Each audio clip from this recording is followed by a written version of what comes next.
Hello everyone, my name is Katja and I am project manager in the ESINERGY project. Today I'm representing local energy agency Pomurje from Slovenia. Welcome to our webinar, fifth already, online interview, fifth in the row already. ESINERGY is a transnational project funded by the Interreg Danube region program. In the project, we work together with the partners from across 12 Danube countries to address one very concrete challenge.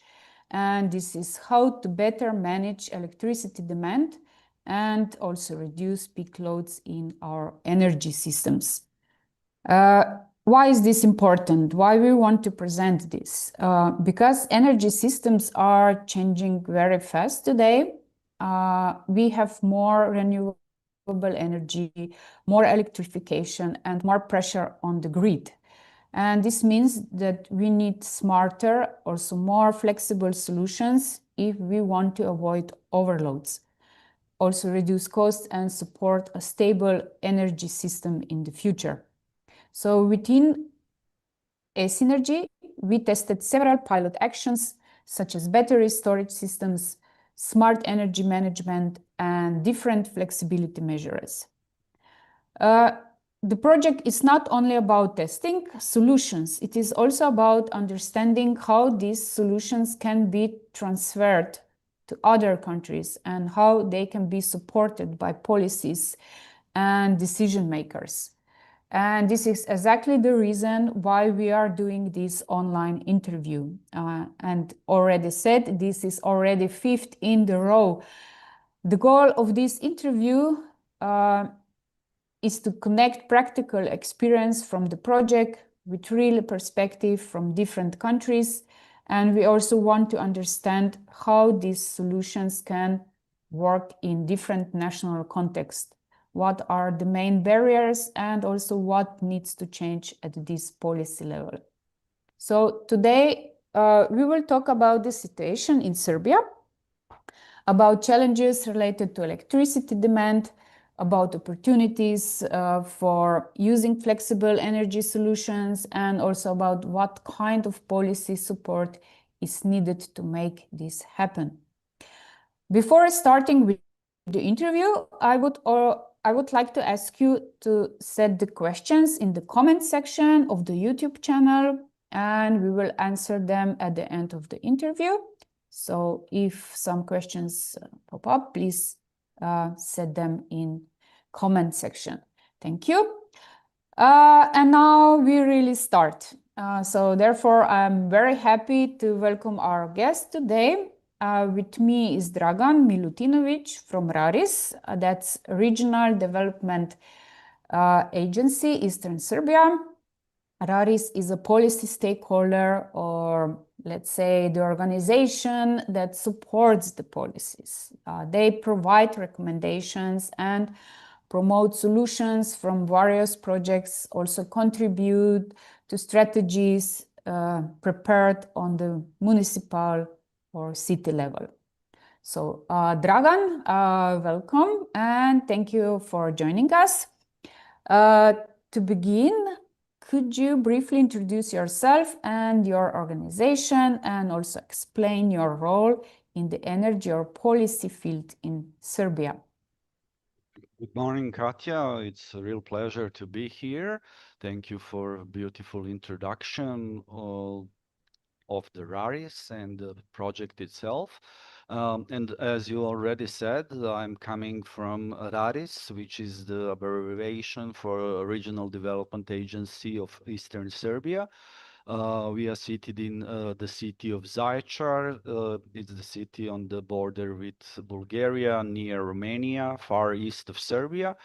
And we are let's say, typical development agency. As development agency, we are covering quite a large territory from the river of Danube to the city of Niš, and our founders two cities, city of Bor and city of Zaječar, and 6 municipalities, which are quite large, especially comparing with those in Slovenia. So our the smallest municipality has around 15,000 people.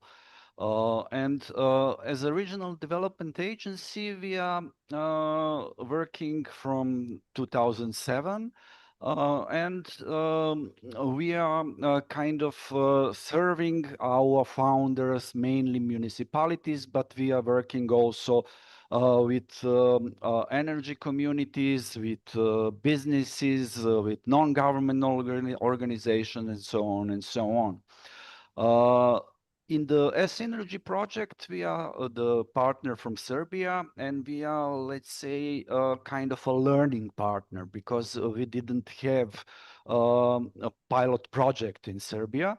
And we are observing what is going on and how the pilot projects in other countries succeed to make a change in peak reduction and role generally of renewable energies into the larger energy systems.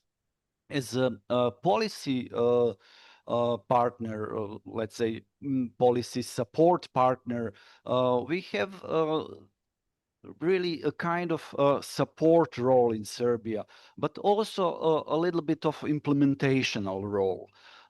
We are, as I said, founded by the cities and municipalities, and we are contributing to the implementation of national and EU-aligned energy and climate policies at regional and local level.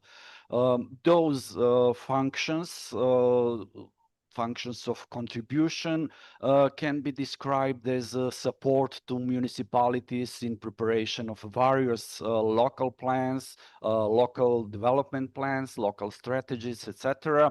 And we also assist the stakeholders in understanding how to apply energy regulations and incentives on the local level.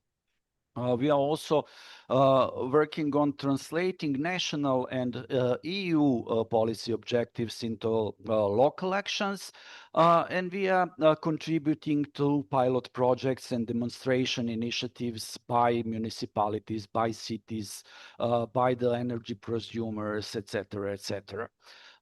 We are kind of a regional coordination body because in Serbia we don't have a regional level of government. There is only local level and the national level. So we as a regional development agency are taking a role of intermediator between policymaker on national level and the stakeholders on the local level.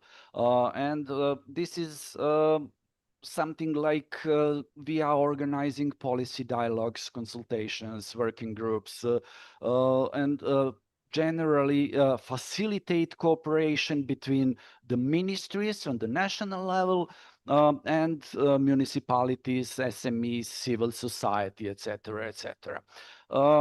Based on our experience from the projects like this and generally from our everyday work, we are kind of a knowledge and evidence provider.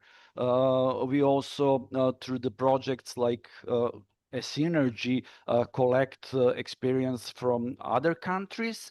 And those experience we try to test and implement, or to suggest to our stakeholder how to implement them on the local level and through their projects. We are collecting and analyzing various data from various pilot projects, not only from energy ones, but the other. We are preparing kind of recommendations and guidance documents for our founders, for cities and municipalities. And since we are deeply involved in the planning process, we are participating in preparation of municipal and city strategies and development plans. We are trying to share those learned lessons with our founders and trying to implement what we learned into the development plans and the projects. So we are trying to not only bring the experience from international projects to our founders, but also to build the capacity of the people on the local level. So this kind of policy support is kind of our function in the region of Eastern Serbia, and we are simply trying to understand how the pilot projects like those in ESINERGY works and how they can be implemented not only in practice but also in the strategy and the policy documents of our founders. Wow, Dragan, thank you very much. And that gives us a really very good, informative, and comprehensive overview of your work and your role. Thank you. It was a really nice presentation of your agency. I can see also some similarity between Serbia and Slovenia. We also don't have we are very similar regional level in the term of functions of the regional development agency. Yeah, and this is sometimes very challenging because we need some intermediate level. Okay, let's now look a bit more at the current situation in Serbia. From your point of view, what are the main challenges related to electricity demand and peak loads in Serbia today? Oh, that question. In Serbia, we have several main challenges today.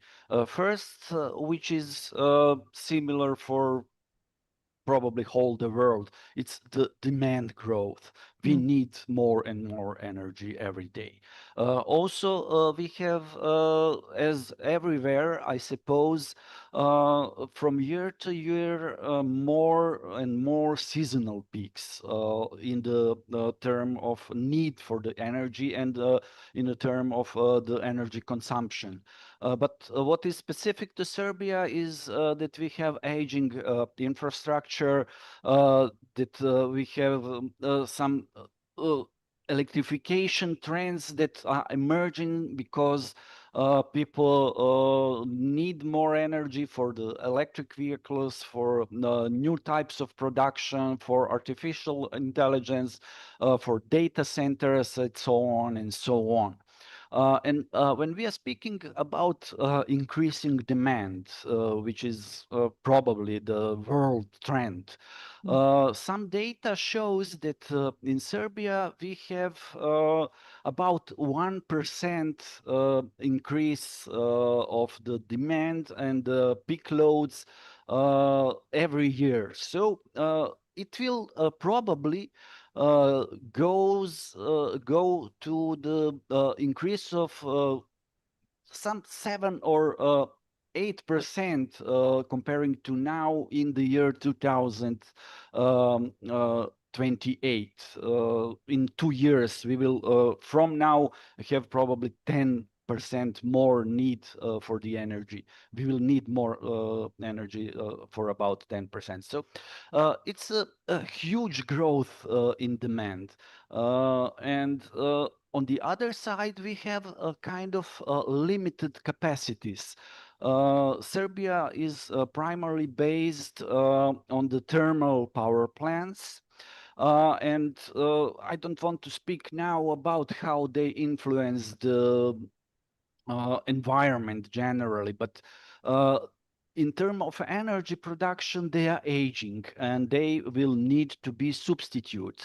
But at the moment, there is no solution. There is a deep concern about it and a huge conversation on the national level about how to substitute the aging thermal plants. One of the solutions that is always mentioning is the nuclear energy, but this is only in discussion now, not even in the real plans. So how it will go, we cannot say at the moment. And having in mind this,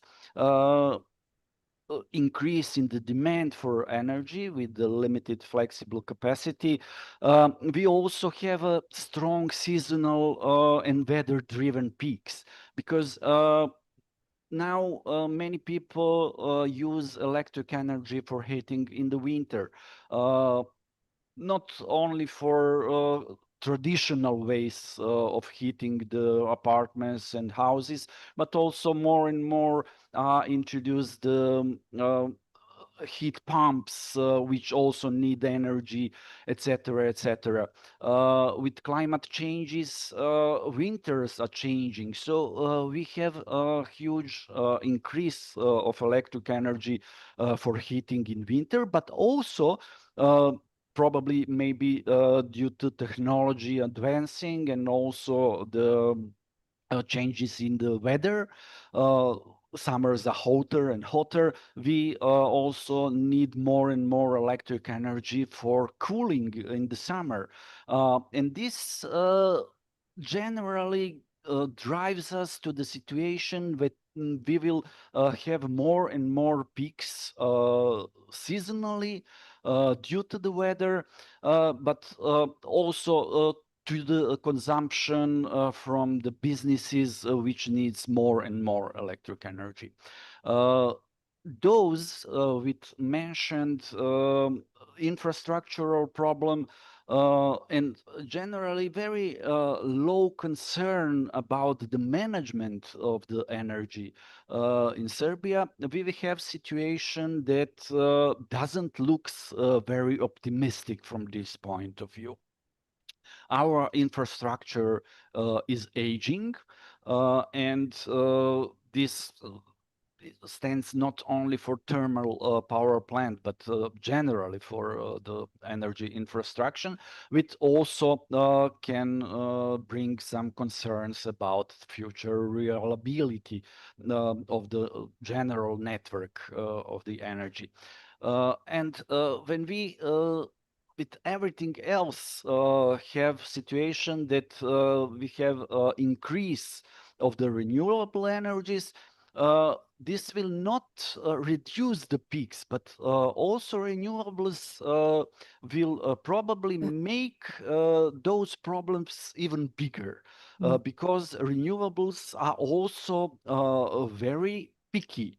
You have situation that you have production of energy through the photovoltaics only during the summer, but you need energy in the winter. On the other side, wind energy is also something that is not constant. It has a huge variability, and having in mind that hydro energy is very important in Serbia. In our region, we have two huge hydro power plants, Đerdap 1 and Đerdap 2. And the situation with the climate changes and problems with the water in general, we have less and less water from year to year. This will everything lead to a huge need to understand how the peaks in the energy consumption works and how to reduce them.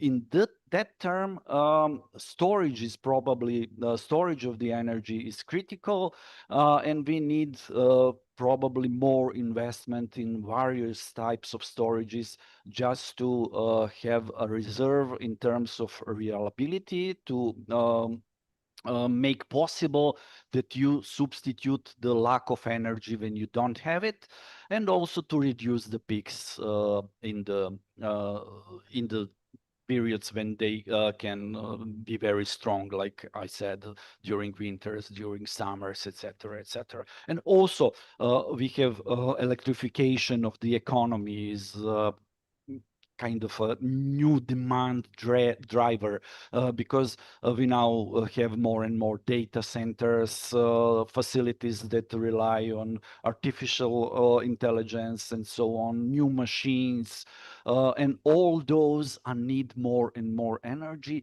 and our aging infrastructure in Serbia will probably not be in position that can handle all the emerging needs for the energy in the future. Wow, a really interesting and realistic overview, I would say.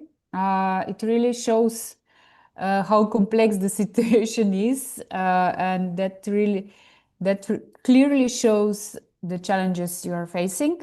Also, I believe also in other Danube countries as well. This is what we also identified during the ESINERGY project. And yeah, in ESINERGY, we tested several different pilot actions, or let's say pilot solutions, like battery storage, smart energy management, and flexibility measures. From what you have seen, which of these solutions do you find most relevant or promising for Serbia? How you could solve your challenges in Serbia with our pilot solutions?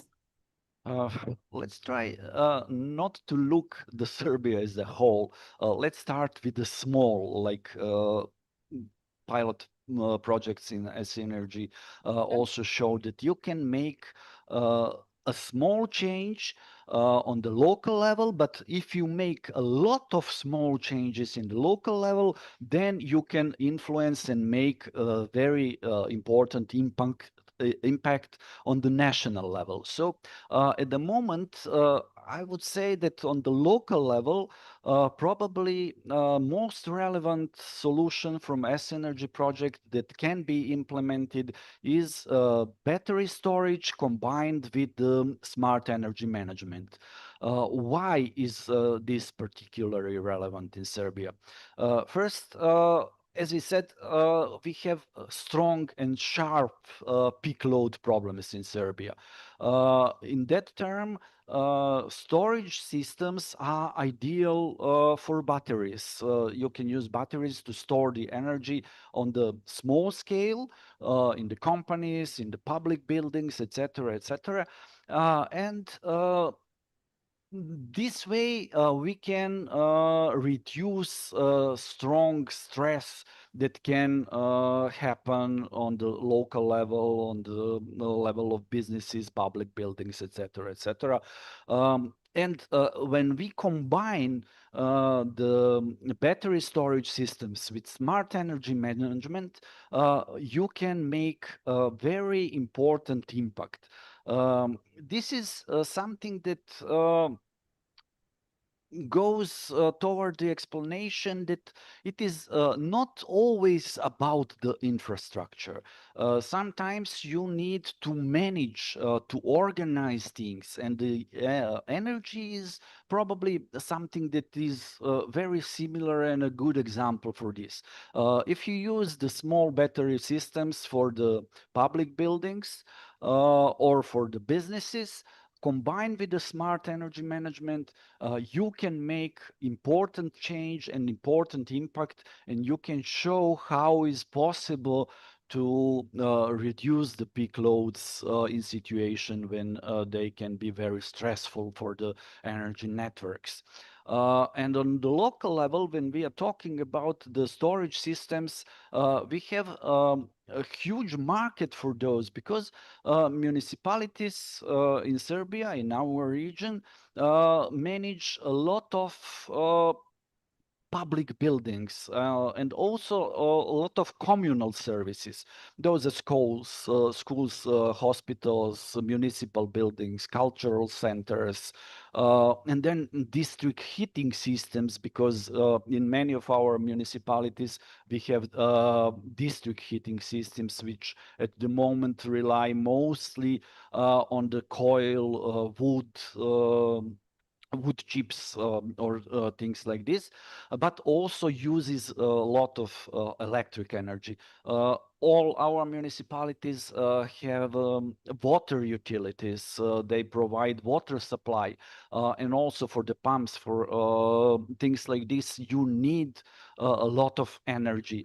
And when you let's say, and let's use the water utilities as example, because consumption of water is also prone to the peaks, which can happen during the summers, especially when the water is used not only for households, for drinking, for cleaning, etc., but because water in Serbia from the public system is relatively cheap, and people in the summer especially use it for washing the cars, for watering the gardens, etc., etc. And you have a strong demand for the water, also for the energy. Then you can use battery system to store the energy and to make a small impact. But also when you multiply a lot of small impacts on the local level, then you can make a huge change on the global level. It stands for the national. And when we are speaking about smart management systems, which something that is relatively unknown or unused in Serbia, combined with the storage system, we can make possible to shave the peaks, to optimize the demand, to automate the control, to monitor the energy usage in the real time, and finally to reduce the costs. Yeah, perfect. And it's good to hear how you see these solutions from your perspective in the context of your country. Thank you, Dragan. And based on our pilots, what would you say is the most important lesson for decision makers? I think that it should be the fact that technology alone and infrastructure alone cannot solve the energy challenges and energy problems. If you want to solve the energy problems, it is not only about the technology and the infrastructure, it is about combining technology, infrastructure with the smart management and the change of the behavior of the energy users. So what our municipalities need definitely is on one side to improve the infrastructure, to use new technologies, especially those for the storaging, and not only this, but also to introduce various methods of the smart management and to do a lot of work and to spend a lot of time into education, how users, final users, people like we are, in their homes, in their works, can make a change through changing their behavior. Yeah. So combination of different measures, it's a perfect match, let's say, in that way. So thank you, Dragan. That's very important takeaway, especially for the decision makers, which is very also valuable insight. So even though Serbia did not directly implement a pilot in ESINERGY, many of these solutions could still be applied. Where do you see the biggest opportunity to transfer these solutions in Serbia? The biggest opportunity, speaking again about the local level, is public infrastructure and municipal services at the local level.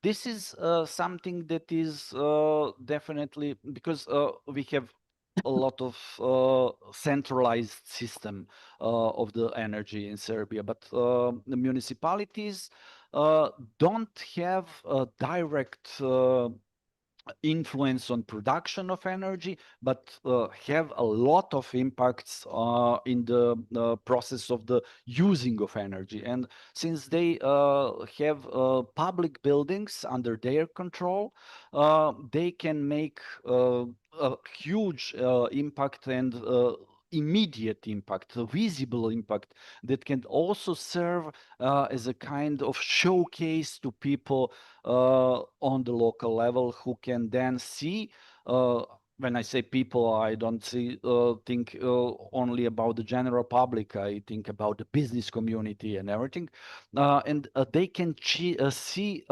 fast and important change. So municipalities have schools, they have kindergartens, they have health centers, hospitals, municipal administration buildings, which are in many cases quite big with a lot of people working in it. Then I mentioned water supply, district heating plants, various sport and cultural facilities, etc., etc. And in all those buildings that are owned and governed by municipalities, they can make some changes because those infrastructure objects operate daily, and in general, they consume a lot of energy. But what is very important, there is a high visibility of the measures that can be implemented on the local level on those public buildings. They are obvious, they are like billboards, everybody sees it. And it usually needs very reliable requirements toward the energy supply because hospitals cannot stay without energy.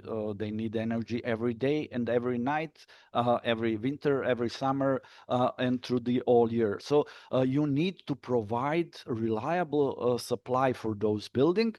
And in that sense, when you introduce the storage systems, when you introduce the photovoltaics, for example, combine them, you can provide the reliability of the energy supply, and also you are providing a good example to the people living in that area how peak reduction can be managed.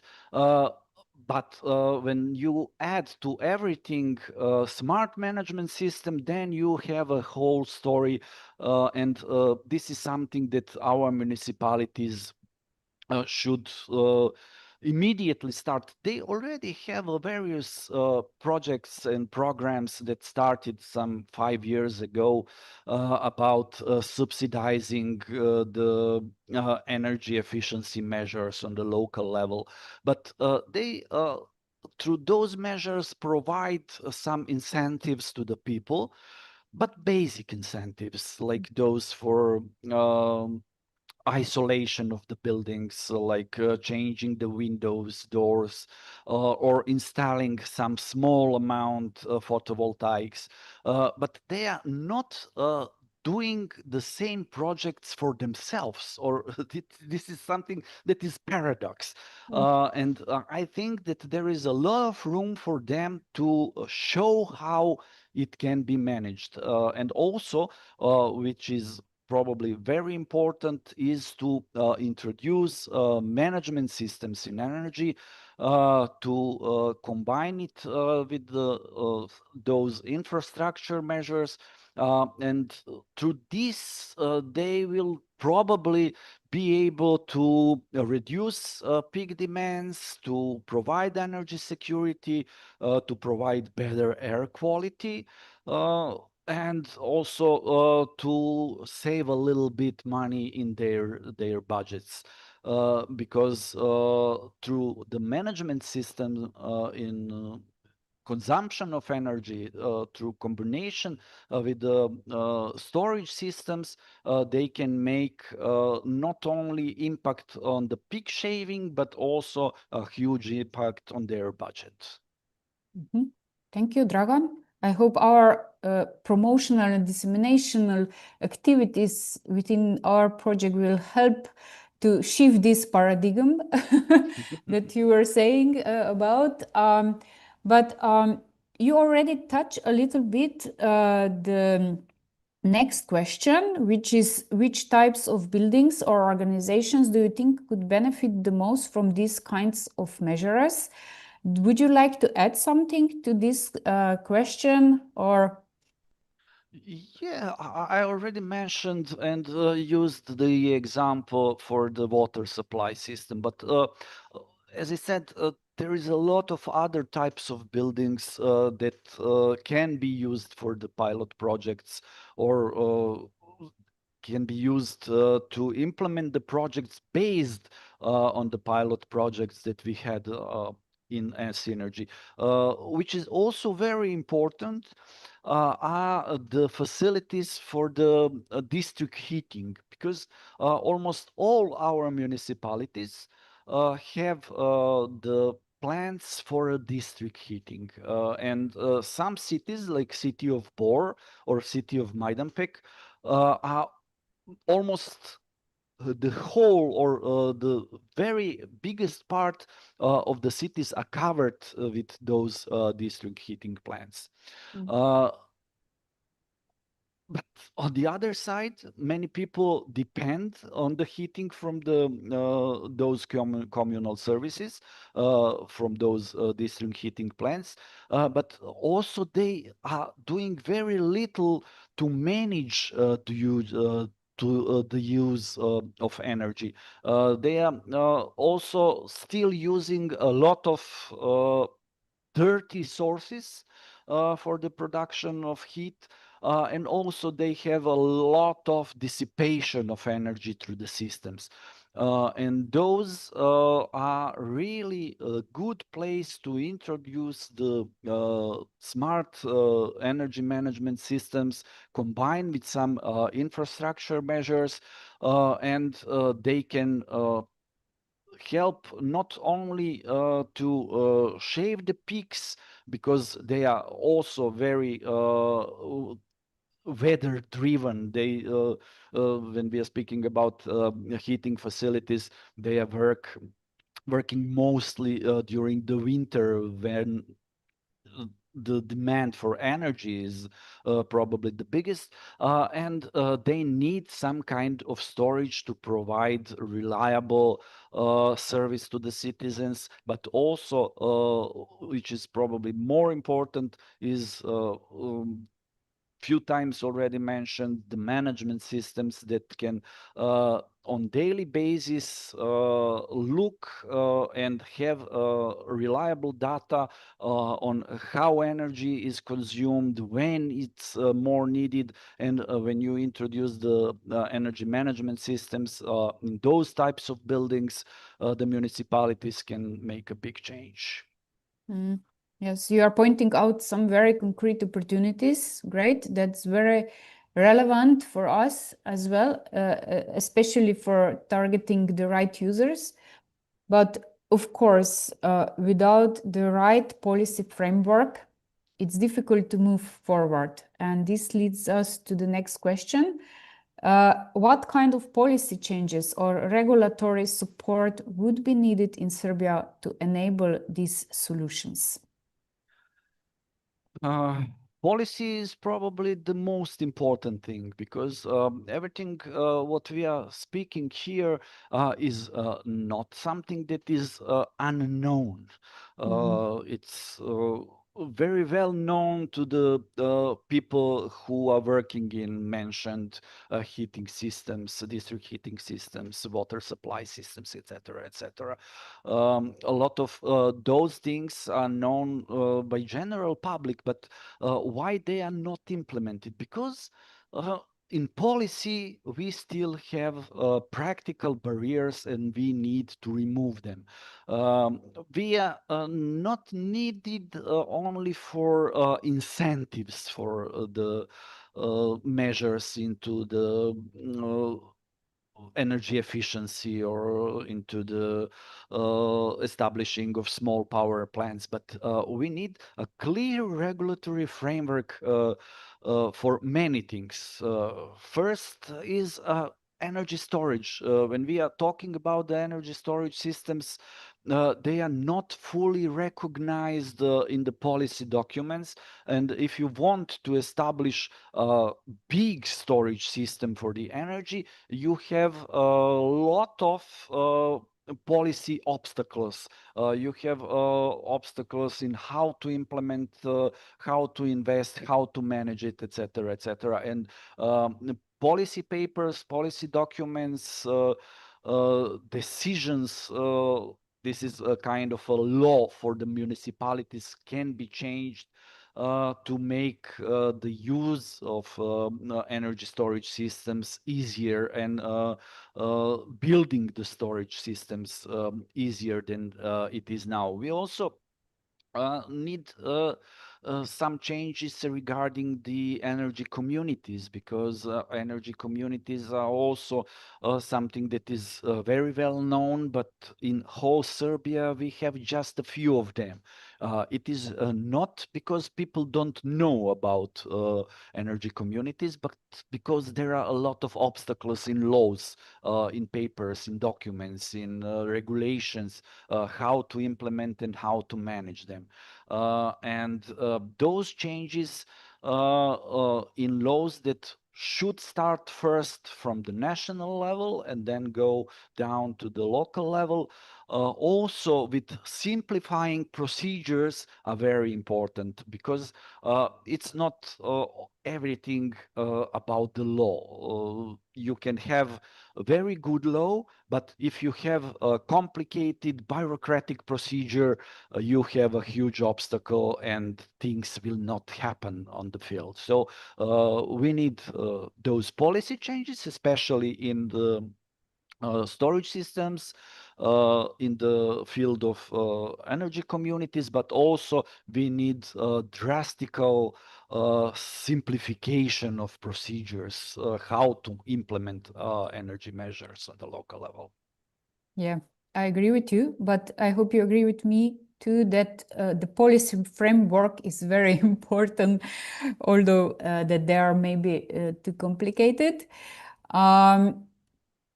In your opinion, Dragan, what role should local governments and municipalities play in supporting peak load reduction and energy flexibility?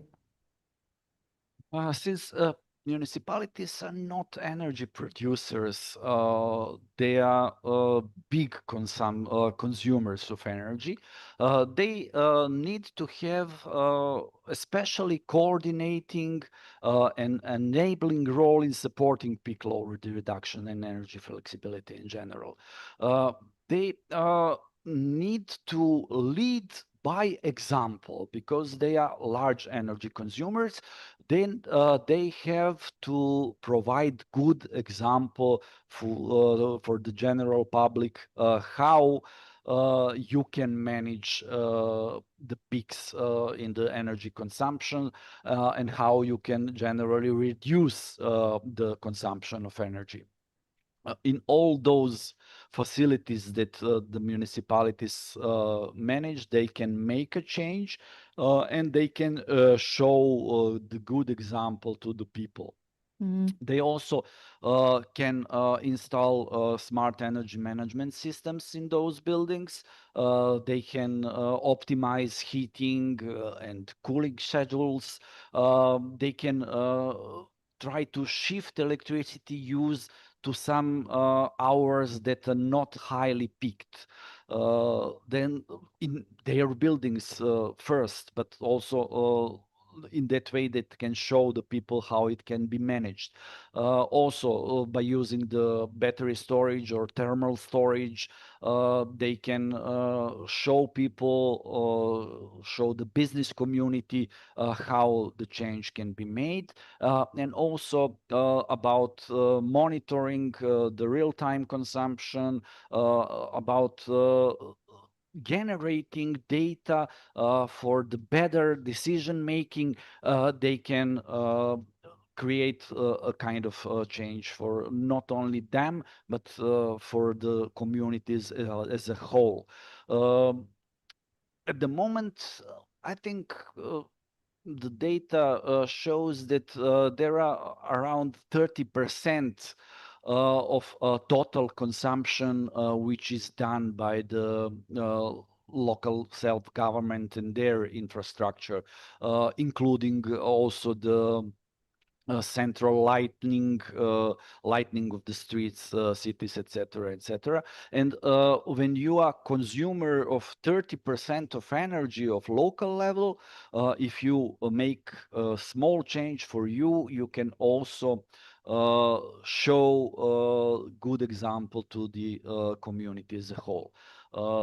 Our municipalities, our local level can also act as a good energy coordinator and planner, despite they are not seen in the law as some of the key players. As I said, the whole energy policy is highly centralized, but also if they better coordinate and plan the usage of energy on their level, they can also influence the global energy network in Serbia.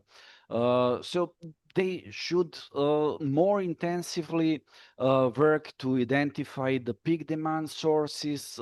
They need to coordinate investment across the public services.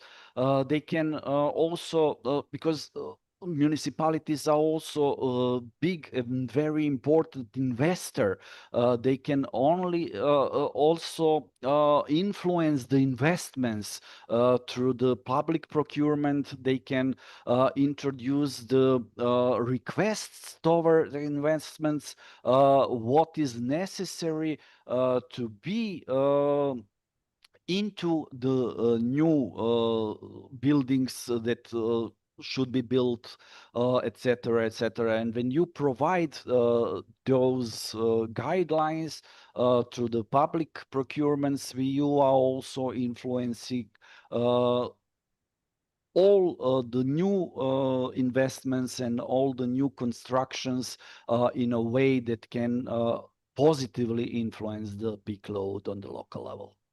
Yeah. Perfect. That's a very important point, especially because changes often starts at local level. Therefore, I think we should continue support the municipalities. But we are slowly coming to the end, Dragan, so I would like to look a bit ahead. If Serbia would start implementing these solutions tomorrow, let's say, what should be the very first practical step? Now, I would say two of them. First, to municipalities and cities start with more consistent and coherent policy for the incentives for the citizens, and also to start with the pilot projects like those that we had in the ESINERGY project. But what should be really important is that municipalities and their public buildings, public services should need to start better measuring and understanding energy use. It is something that is not so expensive when we are speaking about the incentives or the investments into the pilot projects. They need a certain amount of money from the local budgets, which are not so big in Serbia. But if they start immediately with the management measures by measuring and understanding energy use, they can also do a huge impact, because we still don't have smart meters for the energy in the public buildings. We still don't have, or it is on the very low level, kind of a monitoring software for the energy usages. We don't have a basic, even basic reporting procedures of how energy is used.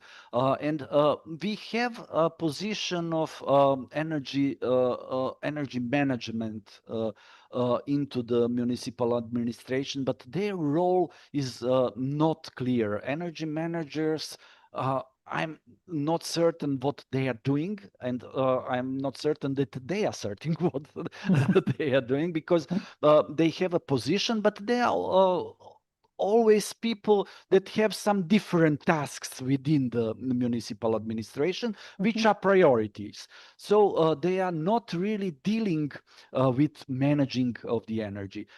And those measures should be first step and a very easy step to make, not very expensive, but a step that can make a huge change. Yes, that's our very simple steps for a start. I would say the same. Thank you, Dragan, for a clear and practical recommendation. And for the final question, what message would you give to policymakers in the region about the importance of peak load reduction and flexible energy systems? I think that we gave already some messages, but probably the core message should be that managing when energy is used is as important as how much of energy is produced. So it is not always about the production of energy.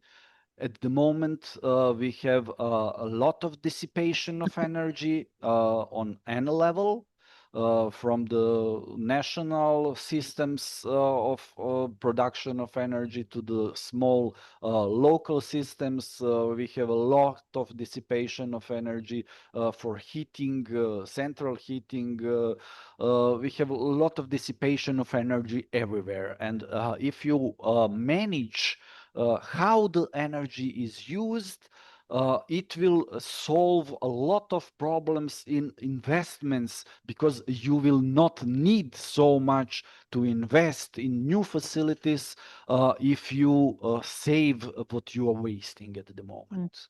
Yeah, true. And exactly. Dragan, I would like to thank you very much for your time and for sharing your insights with us. I think this was very useful and also practical. And I believe it can inspire many other organizations across the region. But before we close our online interview, I would also like to invite our listener to ask the questions. So if you have any questions, thoughts, or comments, feel free to write them below in the YouTube comments. We will be very happy to check them and come back with the answers. Before we finish, let me just highlight a few key takeaways from today's discussion. Peak load management is becoming a real and urgent challenge across countries, including Serbia. There are already practical solutions available, like battery storage, smart energy management, that can help address this, and this was already pointed out several times today. Then the biggest barrier is often not technology or infrastructure, but the policy and regulatory framework, or just a small first steps like energy managers can work their task more seriously. Local authorities can play a very important role in pushing these solutions forward. And finally, cooperation and knowledge exchange between countries is the key if we want to move faster. If you would like to learn more about our ESINERGY project and our results, you can follow us on LinkedIn. Search for ESINERGY project, please. And on our official project website as well, where we share constantly news, results, and practical solutions. You can also join us at 2 webinars that will be held on 22nd of April and 20th of May. Please contact me for more information through my email, katja@lea-pomurje.si. And I think now it's the time to check the questions. Just let me check this. Yeah, there is one question. It's actually first question in our history of online interview. Dragan, are you prepared? So Silviu Bratu, yeah, we know him. How do you see the cooperation with Romania and Bulgaria in the field of energy at the private sector level? Yeah. Can I repeat or Yeah, no. is it okay? A challenging question. Yeah, it is, since we are very near to the Romania and Bulgaria. Unfortunately, we also cooperate within many different fields, but on the small private level, on the level of the small businesses, I think that the cooperation is almost non-existent. And this is a huge problem because the energy does not know the borders, and we can use the inter-state cooperation not only as we have some very important examples here. I mentioned the hydropower plant Gerdap, which is on the river Danube, on the border between Romania and Serbia, and this is the common project from previous time by Romania and Serbia as a states. But on the local level, on the small level, we have very little cooperation, and there is a huge room for the improvement. Yeah. Thank you for this answer. I would also like to remind our listener and participants at the online interview that you can join us also on 6th of May at the last online interview. It will be, the topic will be the same about the policy framework and so on. But the speaker will be Ranko Lazovic from Ecofund from Montenegro.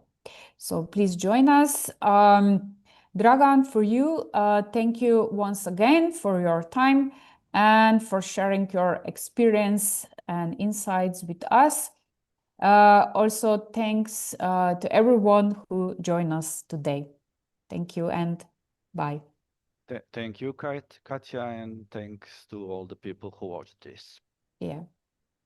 Thank you.